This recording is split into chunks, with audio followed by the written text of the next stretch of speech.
درنو ملګرو سلامونه. په رسنیزه ژبه کې نن درته د فعل پر لرې کولو یا حذفولو خبرې کوم.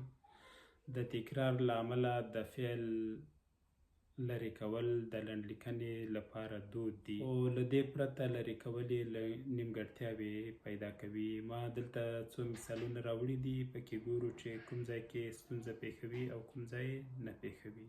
اوس دا لومړی مثال دی. ټاکل شوې دا غونډه سبا دوشنبه پیل او تر سې شنبې به دوام ولري. دلته پیل نه وروسته باید شي راسي، داسې باید راسي ټاکل شوې دا غونډه سبا دوشنبه پیل شي او تر سې شنبې به دوام ولري. یعنی پیل لپاره ولري فعل نسی کېدلی، نو ځکه شي راوړل پکار دي. یا دغه بیلګه ده، په دې غوښتنو کې د پوځي عملیاتو پر ځای ځایي پولیسو او ترهګرۍ ضد ځواکونو ته زیات واک ورکولو او فعالیت اجازې ورکولو غوښتنه هم شامله وه. دلته ورکول اضافه دي، نو جمله داسې راتلی سي چې په دې غوښتنو کې د پوځي عملیاتو پر ځای ځایي پولیسو او ترهګرۍ ضد ځواکونو ته زیات واک او د فعالیت اجازې ورکولو غوښتنه هم شامله وه. یعنی دا یو ورکولو باید لرې سي.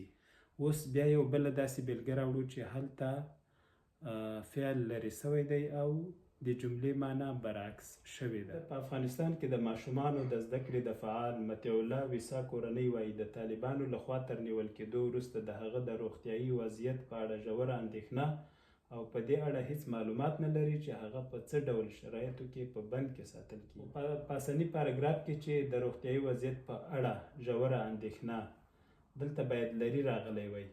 اوس چې لري نه دی راغلی، نو په نه لیکلو د جملې مطلب برعکس شوی ده او دا معنا ورکوي چې کورنۍ د ده روغتیایي وضعیت ته اندېښمنه نه ده. نو دغسې باریکیو ته پام کوئ، او که کوم مخ یعنې فعل لرې کوئ یا یې کموئ، دا ورسره پام کې نیسئ چې جمله خو برعکس معنا نه ورکوي. ښه وخت.